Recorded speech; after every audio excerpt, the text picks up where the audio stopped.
Hi, என்னுடைய பேர் வந்து ஃபர்ஜானா. நான் எங்கேருந்து வந்திருக்கேன் அப்படின்னா, அதியமான் மகளிர் கலை மற்றும் அறிவியல் கல்லூரியிலேருந்து நான் வந்திருக்கேன். நம்ம இப்போ வந்திருக்கிற இடம் எங்கன்னு பார்த்தீங்கன்னா சென்னானூர். இங்கே என்ன அதிசயங்கள் நடந்திருக்கு அப்படின்னு பார்த்தீங்கன்னா, அதாவது கிருஷ்ணகிரி மாவட்டத்தில் வந்து பார்த்தீங்கன்னா தொல்லியல் ஆய்வாளர்கள் வந்து பார்த்தீங்கன்னா இங்கே வந்து அகழ்வாராய்ச்சி செஞ்சுருக்காங்க.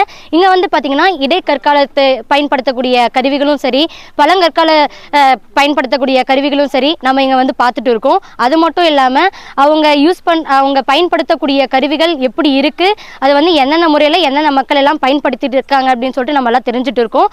அது மட்டும் இல்லாமல் ஒவ்வொரு கற்களுக்கும் ஒவ்வொரு வரலாறு வந்து இருக்குது அப்படின்னு சொல்லிட்டு நான் வந்து தெரிஞ்சிருக்கேன். அது வந்து நான் சொல்கிறத விட இன்னும் வந்து இந்த தொல்லியல் ஆராய்ச்சி செய்யக்கூடிய அறிஞர்கள் வந்து உங்களுக்கு வந்து சொல்லுவாங்க. அதை பற்றி நம்ம வந்து பார்க்கலாம். இருக்கிற 7 இடமும் கால வரிசைப்படி, அதாவது ஹியூமனோட வளர்ச்சியில் வந்து ஒவ்வொரு காலகட்டமும் இருக்கும். கற்காலத்தில் ஆரம்பிப்பான். விலங்குலேருந்து தான் மனிதன் உருவானா. விலங்குலேருந்து எப்போ மனிதன் உருவானான்றது வந்து 4 காலில் எப்போ விலங்குகள் இருந்து 2 காலுக்கு நடக்க ஆரம்பித்தாங்களோ அன்னிலேருந்து ஹியூமனோட ஹிஸ்ட்ரி ஸ்டார்ட் ஆகிடுச்சு. அதில் ஃபஸ்ட்டு வந்து ஸ்டோன் டூல் தான் அவன் பயன்படுத்தியிருந்தான். ஆஃப்ரிக்காவில் இருக்கிற டான்சானியான்ற வில்லேஜில் தான் வந்து ஃபஸ்ட்டு கற்கால கருவி வந்து கண்டுபிடிச்சாங்க. அதை தாண்டி வந்துட்டிங்கன்னா நுண்கருவி காலத்துக்கும் பழைய கற்காலத்துக்கும் என்ன டிஃப்ரெண்ட்னா, அதுக்கு முன்னாடி இருக்கிற உலகம் வந்து கம்ப்ளீட்டாக வந்து ஐஸால் மூடி இருந்தது. ஸோ அப்போ வந்து அவன் பெரிய பெரிய விலங்குகளை வேட்டையாடினா அதுக்கு அவனுக்கு தேவையான ஸ்டோன் டூல் வந்து ஹேண்ட்ஆக்ஸ், க்ளீவர்னு சொல்லிட்டு பெரிய பெரிய கற்கருவிகளை வந்து அவன் யூஸ் பண்ணிட்டு இருந்தான். அதுக்கப்புறமா கிளேஷியல்லேருந்து இன்டர்கிளேஷியல் பீரியட், அதாவது கிளேஷியல் கரைஞ்சி அது ஐஸ் ஏஜ்லேருந்து இப்போ இருக்கிற நார்மலான என்விரான்மெண்ட் வந்து ஒரு 10,000 வருஷத்துக்கு முன்னாடி தான் மாறிச்சு. அப்போ மாறும்போது அவன் என்ன பண்ணான்னா, சின்ன விலங்குகளை வேட்டையாட ஆரம்பித்தான். சின்ன விலங்குகள் வேட்டையாட ஆரம்பிக்கும் போது அவனுக்கு வந்து டெக்னாலஜி வந்து டெவலப் ஆகிடுச்சு. அப்போ வந்து வில் அம்பு வந்து பயன்படுத்தினான். அந்த வில் அம்பு இருக்குல்ல, அம்புக்கு முன்னாடி இப்போ வந்து நம்ம ஒரு இரும்பை வந்து ஷார்ப்பாக யூஸ் பண்ணிகிட்ருக்கோம். அப்போ அவன் என்ன யூஸ் பண்ணியிருந்தான்னா, சின்ன மைக்ரோலித்திக் டூல். இது வந்து 2 விதமாக யூஸ் பண்ணிட்டு இருந்தான். ஒன்று வந்து அறுக்கிறதுக்காகவும், அதாவது விலங்கை வேட்டையாடின பின்னாடி தோலை அறுக்கிறதுக்காகவும் அதுக்கு மேலே இருக்கிற ரோமங்களை க்ளீன் பண்ணுறதுக்காகவும் வந்து மைக்ரோலித்திக் டூல் யூஸ் பண்ணான். இந்த டூல் வந்து எப்படி யூஸ் பண்ணான்னா, அம்பா இருக்கும்போது மேலே வந்து ஷார்ப்பான ஒரு பாயிண்ட் வந்து முன்னாடி வச்சு யூஸ் பண்ணிட்டு இருந்தான். ரெண்டாவது, இங்கே கிடைச்சிருக்கக்கூடிய மைக்ரோலித்திக் எல்லாமே வந்து என்னென்னா பிளேடு தான் கிடச்சிருக்கு. இப்போ வரைக்கும் இன்னும் அனலைஸ் பண்ணல. எங்களுக்கு எல்லா டூல்ஸுமே எடுத்துட்டோம். இதுக்கப்புறம் அதை வாஷ் பண்ணி அதுக்கப்புறமா அதை வந்து கிளாஸிஃபிகேஷன் பண்ணோம். அது பண்ண பின்னாடி தான் எங்களுக்கு என்னென்ன டூல்ஸ் கிடச்சிருக்குன்னு நாங்கள் முடிவு பண்ண முடியும். இப்போ பேசிக்காக நாங்கள் கலெக்ட் பண்ணது என்னென்னா பிளேட்ஸ் வந்து நாங்கள் கலெக்ட் பண்ணியிருக்கோம். இந்த பிளேட்ஸ் என்னென்னா கட் பண்ணுறதுக்காக, விலங்குகளோட நரம்புகளை ஃப்ளஷ்ஷை வந்து கட் பண்ணுறதுக்காகவும் தோலை கட் பண்ணுறதுக்காகவும் யூஸ் பண்ணிட்டு இருந்தது. இது எப்படி யூஸ் பண்ணுவாங்கன்னா, ஒரு மூங்கில் கட்டையை எடுத்து அதை 2ஆக பொளந்து அதுக்கு நடுவில் 1 by 1 அடுக்கியிருப்பாங்க. பார்த்திங்கன்னா இப்படி 1 by 1 அடுக்குனாங்கன்னா இது வந்து ஷார்ப்பான ஒரு கத்தி மாதிரி மாறும். ஸோ இப்போ நம்ம கதிரை இருக்கிற அருவாள் பார்த்துருக்கீங்களா, சின்ன மேலே இருக்கும்ல, அந்த மாதிரியான ஃபிக்ஸ் பண்ணியிருப்பாங்க 1 by 1. ஸோ இதை வந்து அவன் வந்து விலங்குகளை கட் பண்ணி யூஸ் பண்ணுறதுக்காக பயன்படுத்தப்பட்ட டூல்.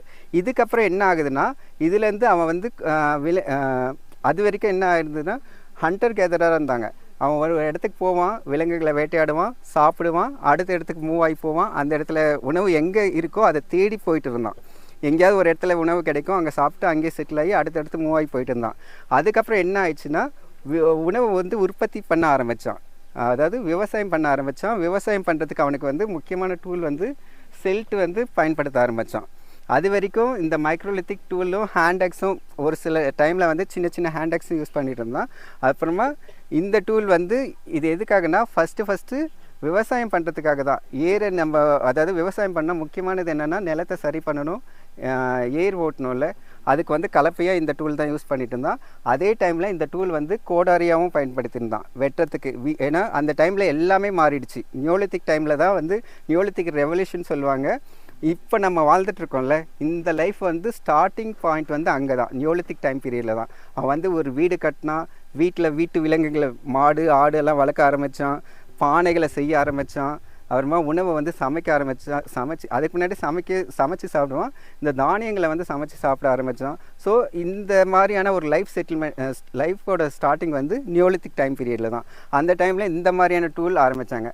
முக்கியமாக தமிழ்நாட்டில் பண்ணக்கூடிய இது வரைக்கும் கடந்த 4 வருஷமாக வந்து நம்ம இந்த சைட்லேயே வந்து எஸ்கவேஷன் பண்ணிகிட்ருக்கோம். அதாவது கிருஷ்ணகிரி, தருமபுரி, திருப்பத்தூர், திருவண்ணாமலை இந்த சைடில் எஸ்கவேஷன் பண்ணுறோம். எதுக்காக எஸ்கவேஷன் பண்ணுறோன்னா, இது வரைக்கும் தமிழ்நாடு அரசு தொல்லியல் துறை மற்றும் இந்திய தொல்லியல் துறை வந்து 175 சைட் வந்து எஸ்கவேஷன் பண்ணியிருக்காங்க. எப்போ தான் 1889லேருந்தே ஸ்டார்ட் பண்ணிட்டாங்க.